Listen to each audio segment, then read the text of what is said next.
San Antonians might soon hear talk of a possible rate increase from SAWS.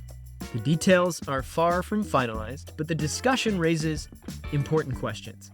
Why now? What would it mean for ratepayers? And most importantly, what would that money go toward? I also think there's a bigger story here. San Antonio is a national leader in water conservation. While other fast-growing Texas cities are straining their water supplies, some even running short, we've managed to hold water use steady for decades, even as our population has surged. That's a remarkable achievement, and one that I think should be a point of civic pride. San Antonians are smart, effective stewards of their water. In today's conversation, I sit down with Robert Puente, the CEO of the San Antonio Water System, to talk about what makes SAWS different, how our water system actually works, and what residents need to know about the security of our water supply. We discuss the potential rate increase, and we as well look ahead. How can San Antonio remain a leader in conservation and in water security in the face of climate change, continued growth, new demands on our system? And what more can we do, both as a utility and as residents, to keep water one of our city's greatest strengths? I'm Cory Ames, and this is Big City, Small Town. Well, Robert, thank you so much for joining me on Big City, Small Town today. You took the post as CEO of SAWS in 2008, 17-year tenure, so congrats first and foremost on that. Thank you. I'd love if you could get us started by perhaps contextualizing. I'm sure a lot has changed, but you've retained the same position since 2008. What's it like to lead SAWS, our city's water utility, in this moment now versus when perhaps you stepped on board? Well, when I first stepped on board, the big issue was water supply. It was still, can we meet the needs of our growing city, our growing economy, by having a stable, secure water supply, not just for the immediate future, but for the long-term future. If you talk about water, immediate future is not next week, next year. It's 5, 6, 10 years. And then obviously a water supply or a project needs to be able to really fill gaps that are decades. So that was the initial challenge. So back in 2008, those were the initial challenges. Today, we are sitting very, very well. I love reading stories about, Texas is running out of water. I wish they would include but not San Antonio, because we have really done a whole lot here in San Antonio. We've secured our water future into the 2070s. It's not just a plan. It's actually what they call wet water. In other words, water that we can access as we grow. And so we're very proud of what we've done at SAWS over this last 17 years. Well, and I think that shouldn't be skipped over, the great success of SAWS. I think far too many San Antonio residents aren't aware of that. I mean, infrastructure like water is something that you can appreciate not noticing. Sure. It's nice to not notice water insecurity or instability in our system, and it seems like that's when infrastructure is working best, is when you don't have anything to complain about. Right. What I love to say is take us for granted. I don't want our public to think about when they get up in the morning and they turn that faucet that water's going to come out or not.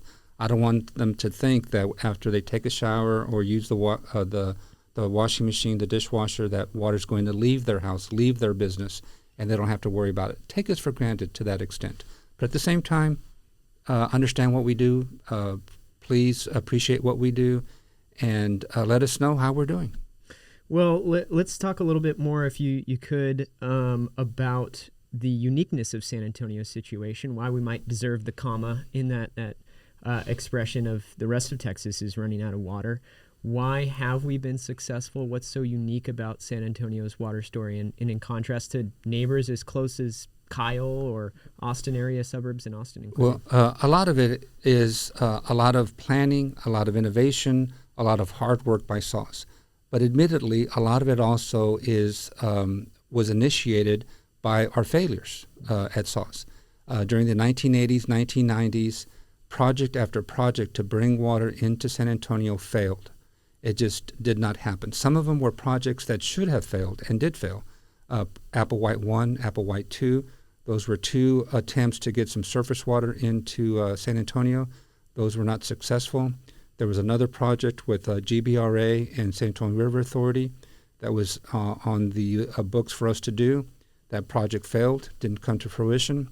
Another project with LCRA, Lower Colorado River Authority, where SAWS spent millions and millions of dollars. That project fell through. And so these are all failures that told us we have to do something differently. We have to do things that really allow you to control your own destiny, do the things that you can do without having to rely on regional partners that are not going to be there when you really need them. So those failures led us to think about doing things differently. One of them was, for example, we wanted to get water from Gonzales County, Carrizo Aquifer. The cities of Schertz and Seguin already had a project getting water from there. It's about 80 miles away. So they had built their pipeline already. They had oversized it for potential growth. And we were at the same time looking for our own pipeline to bring water in from there. So when I got there, I knew the players. I knew the regional actors in that area, and they had excess capacity. So what we're doing is reach an agreement with them where we're renting space in their pipeline. It's our water in Gonzales County that we lease, use their pipeline to bring it over to San Antonio. It's a great partnership with them and us, and that allowed us to access that water. So that's one example. Another one was, and at the time, that was the biggest diversification from the Edwards Aquifer. A few years later, we built our desalination plant right here in Bexar County. Right under our feet in Bexar County, there's an ocean of brackish water that's too salty to drink, too salty for livestock, for crops, too expensive for smaller communities to pull out, treat, and distribute to their customers. But we have a very large rate base, so we built a state-of-the-art treatment plant in southern Bexar County where we bring up that brackish water, treat it to drinking water standards, put it in our distribution system, and supplement what we get from the Edwards Aquifer. That then became the largest diversification of the Edwards Aquifer. That wasn't enough. We were still growing. And so the Vista Ridge project. And the Vista Ridge project came online in 2020, but we originally started working on it in like 2010, 2012, because those projects take multiple years. So finally, that project came in, 50,000 acre feet, which is about 1/4 of what the city of San Antonio uses. And so that really has given us some good financial security. Now that is the largest diversification from the Edwards Aquifer. So today as we sit, our portfolio of water is very diverse. We have water coming from multiple different sources, surface water, groundwater, 4 different aquifers, so that we are insulated from a lot of different things that may happen. So what we've done, what is different here in San Antonio, if you look at the state water plan, they talk about reusing water. They talk about conserving water. They talk about storage of water, underground storage of water. And all of those we've already done. We have the nation's largest direct recycled water system. That's water coming out of your sinks, your commodes, your showers. We collect it underground, send it to our wastewater treatment plants, treat it, and a big portion of it goes back to be reused. The lights on in your home, in this studio, are powered by CPS Energy. They are our biggest customer for recycled water. Toyota, Microsoft, Trinity University, USAA, they're all big recycled water customers. They talk about water conservation. We have the nation's best water conservation programs. If you look at our growth over the last 20, 30 years, we're essentially using the same amount of water then as we are now. And that's initially these water conservation programs such as low-flow toilets, low-flow faucets. Those were so successful that we discontinued those projects because you don't have any more guzzling toilets in San Antonio. You have the low-flow. The makers have seen that there's a demand for them. The toilet makers demand for them, and so we discontinued that program. So water conservation, we're in there also. Underground storage of water. It is very hard to conceptualize, but we essentially take Edwards water that we don't use, there's a certain amount that we can use per year. If we're up to that limit and we know we're not going to use the entire permit allowed through the end of the year, we store it. We send it to another aquifer in southern Bexar County and store it there. Nation's largest groundwater-based storage of groundwater. And so those things that the state of Texas is saying we need it for our statewide water plan, we've already been doing it for multiple years here in San Antonio. So that's one of the things that makes SAWS unique. A few of the things that make SAWS unique. Well, and I'm curious too, what's so unique about SAWS in particular, or the area in which had us to take action on these things over the course of these decades? I think it's one thing to have the strategies, to understand what's possible, but another to garner the investment, public support, et cetera, to take action on that. Well, these are things that don't happen in a vacuum, and they don't happen from day to day. It's multiple years, multiple actions.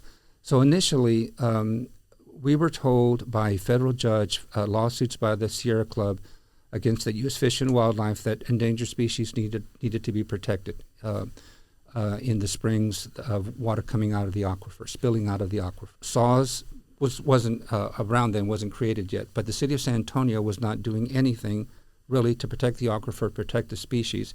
And finally, the federal judge put out a mandate that he was going to take over the aquifer, put in a monitor that would dictate how much water, not only us, but the farmers in Uvalde, the farmers in Medina County, the springs users, which meant Dow Chemical, DuPont, all the way down to Victoria. He was going to mandate how much each individual, each entity, each company could get, each city could get out of the aquifer. So we had to act in the legislature. So in 1993, legislation was passed, and by the way, I was one of the House authors of that, to limit the amount of water that could be withdrawn from the aquifer, set a certain limit, and that was 400,000 acre feet. So that limit was going to be in place in 15 years, by 2008. So SAWS, by then was created in 1993, had 15 years to get its act together. But so did the farmers, so did Hondo, Castroville, all the quarries, everybody else that used water out of there. So SAWS had a hammer over its head. First thing you do is water conservation programs. Save what you have. The next thing that SAWS started to do was building the direct recycled water system, reusing what you have. And the other one was starting the underground storage of water. When you don't need it, save it. And so those projects started off, and by 2007, the year before that legislation was going to reduce the pumping to 400,000 acre feet, we passed legislation, I was also involved in that, to increase that permit amount to over 500,000 acre feet for the entire region. So all of that was in place already. That hammer helped out, and so those kinds of things that forced us to do the right thing back at that time gave us the impetus, the head start to be where we are today, and we just had to continue on it. And so at the time that I've been there, we've continued on it, pushing that envelope to be as innovative as we can in securing water and taking care of the water that we currently have. And so was it just coincidence that you became CEO in 2008, or was that the plan in 93 all along? No. In 2008, I turned 50. You start looking around, seeing what's next. Had already served in the legislature about 17 years, and I was going to lawyer lobby. I actually had an office in Austin, already had, back when people had stationery, I had already had stationery, had a landline, a phone number up in Austin. But Mayor Hardberger at the time, who I knew as a practicing lawyer, and he was now mayor, called me and said, "Hey, we're about to fire our CEO. Can you serve about 4 or 5 months until we find a permanent one?" And I said sure. It was between legislative sessions. I got in. I really liked it. I applied for it, got the job, and that's how I started in that new endeavor. 17 years. Well, and that is not an insignificant amount of time, and so congrats on that. And I'm curious then, just if you could spell it out. So the Edwards Aquifer, that cap on it is unique situation in the entirety of Texas, correct? Yes, this is groundwater based. It's the rule of capture. The entire state of Texas has laws that say if you own the property, you own the water underneath. Drill a hole on your property, and however size of a well you have, you can take all the water out that you want. The only restriction is it not be wasted. And so that was the SAWS, the City of San Antonio's philosophy at the time. As the city grew, the city just would drill another well. City Water Board would drill another well, provide water for that area. It grew north, drill another well. And that was the way it was in Texas. So this legislation was the first time that there was actually a restriction on the rule of capture and a limitation on the amount of water that you can withdraw from that aquifer.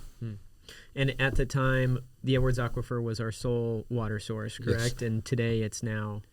Today it's now about 50% of our water source. Trinity Aquifer, Wilcox, Carrizo, surface water from GBRA, all these water from Lake Dunlap, all these other sources, desal, all these other sources make up the other 50%. And so what's very unique about SAWS also is that depending on a variety of things, whether it's energy demand management, whether it's the weather, whether it's customer demand, we will use a water source from our desal facility or pump more water from the Edwards or more water from the Trinity. We have employees that they are told, for example, there's a heat wave going on, minimize the energy-intensive water that you're using, which is mostly the desal. Start using the water that, for example, the well here in downtown San Antonio, right here by the Hilton, is artesian pressure. No electricity is needed to bring that water out of the ground.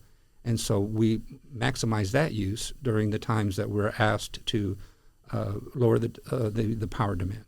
So it's a unique way of managing the water supply, not just the varieties you have, but how you actually use them. Well, I think that transitions us nicely to talk about what's next. And we'll start first with the anticipated rate increase. And I want to kick it to you to explain how much that might potentially be, if that's been at all decided or not just yet, when that might be in effect, and of course, maybe most important, like what that investment will be for. We don't know the exact number yet. We're still developing the budget for 2026. What we do know is that because we have a big change on our board, we have a seven-member board, 4 new board members, including the mayor, and because we have a very new council, we felt very uncomfortable immediately going to them asking for a rate increase. So what we're going to do is ask our board to adopt an interim budget with no rate increase for 2026 that will be in place during the political time that we get in front of council, get in front of our board, and show them the details of what we need and how much we need. And so a week from our next board meeting is this month in October.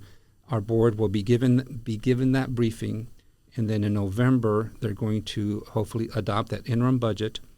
And then November, December, January, we will be meeting with City Council, public meetings and individual briefings as to what our needs are. So come late January, early February is when we believe Council will hear our issues of a rate increase. Hopefully we get it, and then if we get it, we go back to our board, amend the budget to have a fully paid-for budget to really meet the needs that we have. To pay for the needs that we have. So I guess still a bit of time on that, but thinking about what the next opportunities are, what the most important needs are for our water infrastructure, what is SAWS looking at now, especially in the context of, as you said, we're securing our water with, yes, I imagine, anticipated growth through the 2070s. There's only so much that our ratepayers can bear at any one time. And they have been knowledgeable enough, really resourceful enough. They really need to be commended for allowing us to have rate increases almost 10 years in a row from like 2010 to 2020. every year we went in front of council asking for a rate increase, and we were giving it to it, and our public had accepted it, but we couldn't ask for more than they could bear. Mm-hmm. And so some other things we couldn't address that we now have to address. Just like as long as you can, you repair your house, you do the little things that need to get done. Eventually, you have to replace the roof. Mm-hmm. The big need for us now is our wastewater treatment plants, as opposed to water supply. Now it's the other side of what we do, the sewer side, the wastewater treatment plants. The newest plant, we have 3 of them. The newest plant was built in 1988, so it's very old, and we have to do some major upgrades to that plant, multi-million-dollar upgrades. That plant and the 2 other plants are older. The 2 other plants are older, so those also need upgrades. So the needs for the next few years are going to be directed toward our wastewater system. And then 1B, but very also important, is our non-revenue water or lost water that's coming out of our pipes, broken pipes, unaccounted for water. The number is very big, but unfortunately, every utility suffers from that. The best way I can explain it is you'll never, ever fill every pothole in the city. Mm-hmm. As soon as you fill 30, 20 of them more come into existence on the other side of town. So this is something, if you take our monthly agenda and you just throw a dart on it anytime between now and the last 20 years, and you pick out that month, on that agenda you will see that there's expenditures to be made for water line replacement. So every month we spend more and more money replacing our water lines. We have 7,000 miles of assets under the ground, pipes under the ground. At any time, any one of them can break and start leaking. And unfortunately, they tend to break more often during a drought because the earth shifts, the soils contract, and there's a lot of pressure in the pipes because we're moving a whole lot more water. So at the worst time is when they break. Mm. And we did see back in 2023 our inability to respond to these leaks in an adequate time. Sometimes it would take us up to 3 months. We'd get a call. We'd go out there, assess, triage the break. If it was something where it's just flowing down the street that maybe would evaporate two blocks down, but it was still water, it would have to go on the list to be addressed later because we had other leaks that were really flowing. So what we did the last few years was hire more employees, work crews, hire more crews that go out looking for leaks, leak detection, where they actually have stethoscopes listening, walking down the sidewalk, listening for leaks. Mm. And so we're being more proactive looking for those leaks. So since 2023, we've seen the rate of lost water go down. And we're confident that's going to be a continuing metric that we follow that will show that we're addressing the problem. It'll never flatten out because it's just not possible because you have 7,000 miles. And at any one time, a certain segment of pipe becomes aged. The average age of a pipe the average use of a pipe we put in now is 50 plus years. Mm. When they were put in 30 years ago, it was maybe 20 years. So those are coming time to replace them. So we have very good data as to what the size of our pipes are, what the material is, how much water goes through them, and so we're changing them out as they become noticeably deteriorated. We have sophisticated systems where we see the lining of the pipe where it's thinning out or they could break. We know where the hot spots are because it's where we have some clay soils, or a certain contractor 20 years ago put a certain pipe in, and we notice that contractor's pipes tend to break more often than a different contractor. Mm. So it's just a matter of always trying to stay ahead of that game. So those two things are what's driving our rate increase. Well, and then in the spirit of accountability and communication with the community, what would you advise that San Antonio residents watch out for, whether it's this anticipated rate increase now or something 5 years from now? What do they look at for SAWS, for example, to know that those investments are worth their money? What would you advise that they look after themselves? Well, for one thing is the reliability. every single second of the day, we fail or we succeed. I would say 99.99% of the time we succeed because you get the water, and when you're done with it, it leaves your home. So reliability is very important. But I also want the public to know that we are very good stewards of their money. We haven't had a rate increase since 2020. Not only that, in 2023, we had a rate decrease. We actually reduced our residential rates 8% because of the tremendous amount of growth that was happening in San Antonio. We were getting more customers, therefore we were getting more revenue. And we are a public entity. If we make a profit, we're charging too much. So we went in front of City Council, asked them to lower the rates in 2023, and we did. So a residential ratepayer right now is paying less for their water than they were 10 years ago. And so what has happened in those last 5 years? We had COVID. So all of the COVID expenses that you can imagine and the subsequent adjustments to those things, we paid for out of existing revenue. We tightened our belts. COVID caused tremendous amount of supply chain issues. We buy a lot of stuff, whether it's equipment, chemicals, inflation. A tremendous amount of inflationary pressure was put on us, especially salaries. We had to keep our employees, and we had to not let them leave, not that great retirement. We needed them to stay on. So we gave raises. That was during that time period, no rate increases. During COVID, Uri happened. And so all of the expenses of Uri, we also met without a rate increase. The Texas legislature is not visionary. Even when I was there, it was not visionary. And they pick on certain segments. And it's easier to tell a public utility what to do than the private power companies on what to do. So one of the bills that was passed was public utilities, water utilities, have to have generators on your big water plants. Remember, Uri,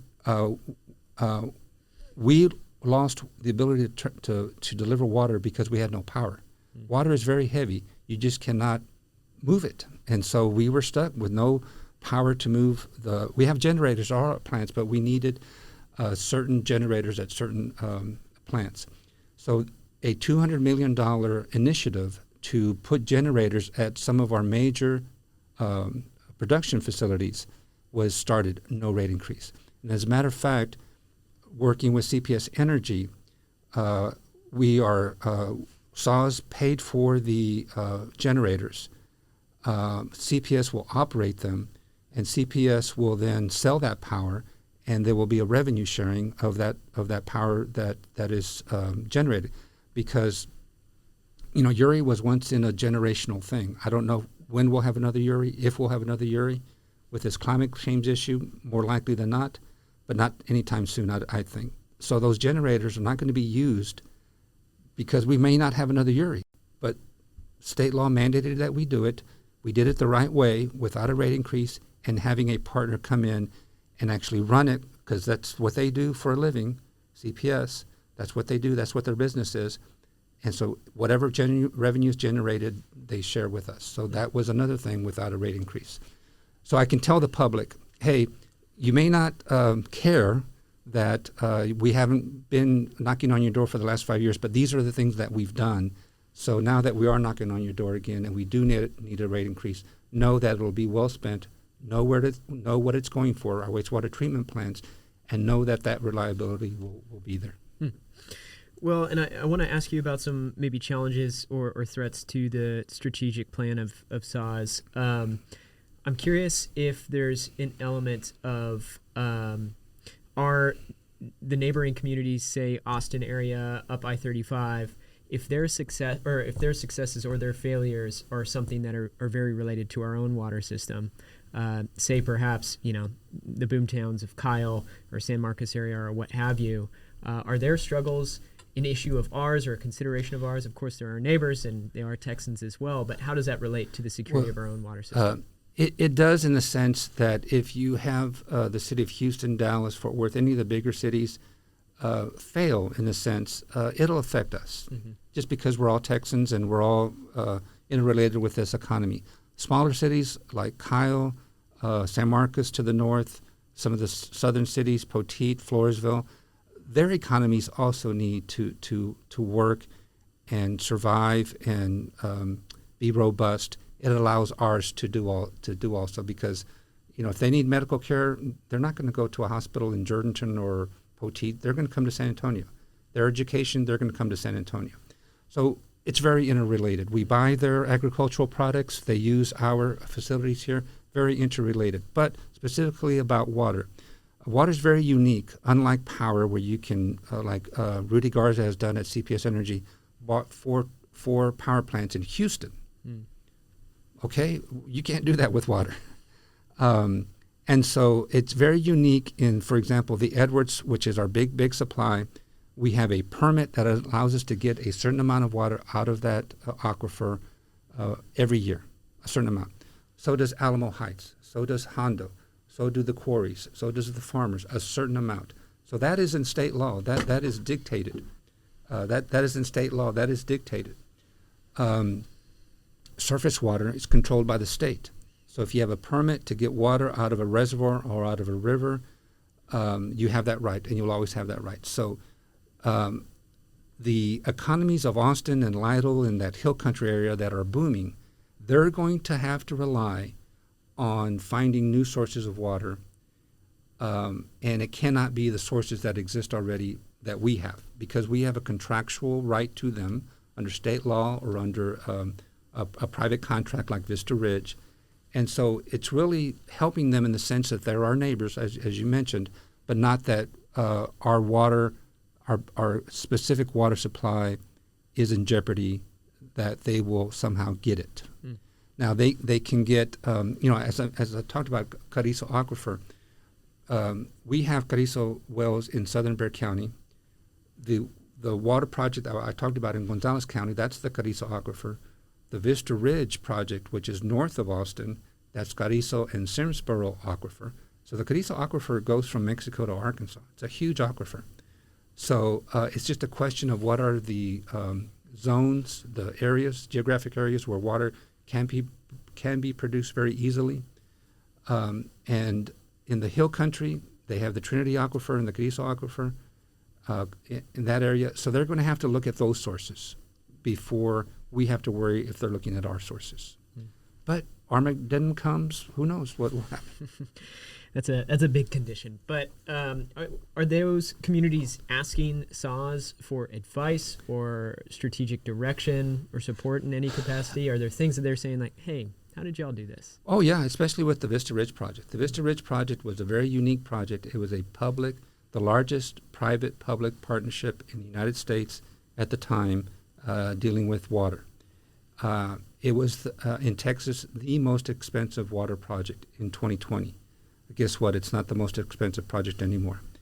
The way we did it was very unique in the sense that we put out a request for competitive seal proposal. We told the water world we need 50,000 acre feet at our gate at the Bexar County line, because we didn't want to deal with the failures that we did before.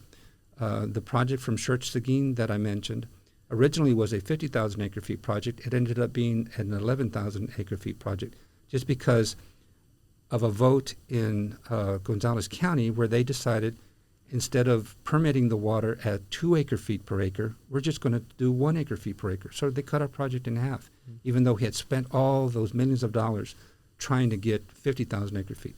We didn't want to go through that again. So we put out a request for competitive seal proposals that told anybody that was interested, you find the water, you secure the water rights, you finance it, you build it, you get all the permits, whether they're endangered species permits, whether they're permits to go over or under a railroad, over or under a river. You deal with all the county commissioners between here or wherever you're bringing that water. And when you bring it to us, we will guarantee you that we will buy that water. And so we had about 8 proposals. We looked at all of them. The best one was the Abengoa consortium from Spain, and we reached an agreement with them to where whatever, if you bring, whatever water you bring up to 50,000 acre feet to our gate, we will buy it, whether we need it or not, whether we have a series of wet years or not, whether we stop growing or not, we will pay for it. So they had that certainty that we would, that there's revenue for them. So they were able to sell their bonds, finance the construction, make their profit, and that was a very good relationship between the two of us. We also negotiated to where that water would stay, the price of the water would stay static for this entire 30 years of the project. So for 30 years, the price of the water is not going up. Even more impressive than that is after that year, year 31, for the next 30 years, all the way to 60, we have already negotiated the price of that water with the landowners. Now, the private entity that built the project is out of the way because it's only good for 30 years. All of the infrastructure that they built, the pipes, the pump stations, the easements, all of that reverts to SAWS. We will now own it, and so the mortgage is paid, and now all we do is pay for the water with the landowners. And as I've said, we've already negotiated that price, and that price is lower than it is right now. So this project actually, the price goes down in year 31. Well, and yes, they asked for a lot of advice on how to do that. And so our own security through the 2070s, is it in the strategic plan dependent on another project, say as ambitious as a Vista Ridge? Or, I mean, that's a long time, obviously, but... Well, no, because as I mentioned, we control our own destiny. In southern Bexar County, we have where our wastewater treatment plant is built. It's also the site of our freshwater Carrizo wells, and is also the site of it's a desal of our ASR, of the storage of water. So the only site in the United States that has 3 water sources on one site. So so in the future, if we're growing at whatever pace, we have 6,000 acres there that we can drill more wells into the fresh zone of the Carrizo aquifer. And right now we get about 7,000 acre feet. We can triple it to 21,000 acre feet and still be with our own. It's our property. It's in Bexar County. We have the treatment plant is right there. As a matter of fact, we're expanding it. Our board approved some expenditures on that. So we control that.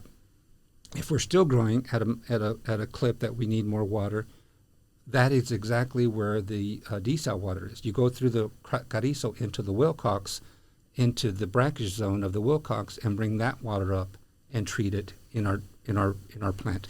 As a matter of fact, our desal plant, we overbuilt it in 2016, doubled the size of it to where all we need to do is put in the membranes that actually can't clean the water. So we paid for the expansion with 2016 dollars, even though we're probably not going to expand it until the 2040s. So that I hope our public appreciates, knowing that we have that mindset that we think very, very far into the future. So we control our destiny in that way. If we continue to grow for the 20s, for the 2040s, 2050s, it will be local Carrizo and desal expansion. Those 2 expansions will meet those needs into the 2060s and 2070s, where then, who knows what the situation is. We do project our per capita use to always go down. We will be using about 85 gallons per person per day as opposed to about 115 today. So that'll help out a whole lot too. That is a water source that we rely on, is conservation. So that's how we'll meet those needs. Well, I think that's incredible to mention that figure, because I caught the one, I think, in the 1980s that was at 250 gallons per day. So that's great, quite incredible. Water conservation is not just a feel-good thing, an environmental thing. It's an economic tool for us. The 250 gallons per person per day, SAWS used to have 4 wastewater treatment plants. We were using so much less water that we closed one down. We didn't need to treat that much water because it was just going down per capita use. So we saved ourselves tremendous amount of operating costs, maintenance cost on that plant that we shut down. So now we have 3 fully utilizing them. The one that I mentioned, the Klaus plant, is the one that's going to be, it's the big workhorse, the big daddy of them all. And that's the one that we're really spending a whole lot of money on because we have the ability to expand it if we grow and just be ready for the upgrades that we need to implement at that plant. Well, maybe speaking to conservation, it's important to then maybe talk about the threat of climate change. It seems we're living in a time where we have the paradox of not enough water for a sustained duration of time, our droughts, but then too much water all at once with the floods that we've certainly seen acutely here in Central Texas and in San Antonio. So how is SAWS thinking about those challenges, both the influx of water all in a 4-hour period versus sustained periods without rain? Our 2025 water management plan that's updated every 5 years, it's a 50-year water plan, but it's updated every 5 years, recognizes that climate change is here. It's not going to happen. It's already here. We see it because we have very concentrated rain events. We had a drought in 2011 to about 2015, a very, very intense drought, very short, but it's very intense, and followed by normal wet years. And right now we're in a drought, especially if you look at the drought maps from the weather forecasters, you'll see that like North Texas is out of drought, but there's a bullseye right over San Antonio. We're being challenged by the water gods that you think you're doing so good, SAWS? Well, we're going to have the bullseye over you, the drought bullseye right over you. So we recognize that that's there. So when it rains a lot, that means we don't have to pump as much water out of the aquifer because there's less of a demand by the public. But we still pump that water out of the aquifer and we move it over to a different aquifer, the Carrizo, our underground storage of water. So if you see the amount of water in there, you'll see that it's generally going up, but there's dips in it during those drought years, and it goes up. So the management of how we use that is very important. So that's one way we address climate change, is knowing that when it's a wet year, we still draw that water out of the aquifer, but store it. And so during drought years, we've stored water, and we supplement our supply by that savings. So, whether you want to call it a savings account or a certificate of deposit, a CD, it's water there for your long term for an occasional need. It's not a checking account where money goes in and out. It's a savings account where it's saved there until you really need it. You take out a big chunk because you're a drought year, you use it. So climate change is something we recognize and we're addressing. What we also know is that the demand of water is really the demand to irrigate your lawn. Half of our water during a hot summer day is used on the lawns. And so what we've done is we asked City Council, give us the authority to manage that demand in a way different than it was before. Before, if you were violating the watering rules, you would get a ticket and you'd have to go to municipal court and take care of it that way. And the money stayed with the city of San Antonio. What we asked them to do is let us just charge a surcharge on 20,000 gallons and above. So if you want to irrigate your lawn and you're willing to pay for it, we are going to pay for it. And so that's been in place. If you violate the rules of watering on an off day, you're assessed a fine, and instead of going to municipal court, you just pay it through your water bill. So we never restrict the amount of water you can use. We do restrict when you can use it. And so if you want a lush green lawn, you can irrigate in the morning and you can irrigate in the afternoon on your day. And put as much water as you want to on it. We love the revenue. But we do know that if you suppress that demand, and we've seen that the surcharge is working, it creates less revenue for us, is working, we have seen that then other good things happen. Less water to treat, less wear and tear on your infrastructure. All these things come into play to where we feel that surcharge is also a climate change, addressing climate change, is having individuals know that there's a potential limitation. But if you don't want to and you want to use that much water, go right ahead. Well, I want to ask you about water infiltration and collection, and maybe this is perhaps the River Authority's department or the Edwards Aquifer Authority, and I know we have some major creek restoration projects going on, but with flood channels and the massive amounts of impermeable surfaces that we have in concentrated area of San Antonio, is it not true that we send much of that water, so to speak, in a heavy rain event down into the San Antonio River, which ultimately might end up in the Gulf of Mexico if we're just talking about how watersheds work? Yes. Is there not a huge opportunity for us in the San Antonio area, which I know we have? I mean, Phil Hartberger Park is a great one that uses permeable parking lots, Confluence Park as well.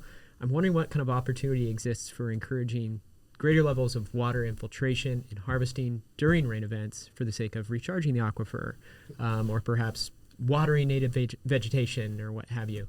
Is that something that is SAWS's department, so to speak, or is that what the River Authority may focus on? Yes and no. What is within our authority are things like a lot of it is we don't have ordinance making power. So it's really a question of us working with the city, letting the city know, hey, we need these types of rules in your our utility regulations, but also in your uniform building code, to where you either mandate or encourage, incentivize somehow those types of parking lots that you mentioned. So we work with the city in that way. We also know that rain harvesting, the biggest rain harvester is the Edwards Aquifer. Mm-hmm. So if we allow for the rain event to recharge the aquifer, that is great. And so we provide the city with 4% of our top-of-the-line revenue, of our gross revenue. We send 4% of it to the city. The city uses it to buy property over the recharge zone to protect it from future development. Mm-hmm. So we also do that. Capturing that runoff is not something that is feasible, because it's very, very, very dirty water. It collects all of the grease and oils and grit and animal feces that you can imagine, and it makes its way into the San Antonio River. That's why the San Antonio River Authority always has these cleanups after major rain events. So you would have to store that water somewhere and then clean it. Mm. So what we think is more cost effective and better for the environment is to protect the aquifer from a development over the recharge area. Again, that's a city function, but only within the city of San Antonio limits. They don't have any authority where most of the recharge happens in Uvalde and Medina County, but they do have the authority through our revenue sharing that they can buy property out there in a conservation method and allow the owner to still live on the property and still farm if they want to, but they can't put it up for development. Mm. So that's a great interaction we have with the city. Is there anything like invested in green infrastructure, which would be the way in which we could potentially clean that very dirty water, or is that, because again, the River Authority is investing in that with the West Side Creek System Restoration Project as an example, the Mission Reach, those are all forms of that. Yes, those are all good things that actions that the Central River Authority are taking. We don't have that kind of authority. We don't have that kind of mission. Our mission is to provide water, drinking water. And so to collect that water, we would have to treat it to the standards that to drinking water standards.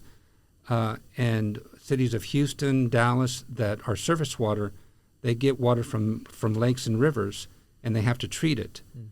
But that generally is a lot cleaner than water coming off the streets. So there's ways to do it, but I don't know if we're there yet. Excellent. Well, Robert, I really appreciate your time. One final question as we wrap up. Again, I think that SAWS should be even more so a point of civic pride here in San Antonio. I think the success story is really incredible. And again, it's not necessarily something that people first talk about, and maybe that's for good reason. They don't notice any issue with it. But I think most importantly, how do you see SAWS avoiding any sense of complacency?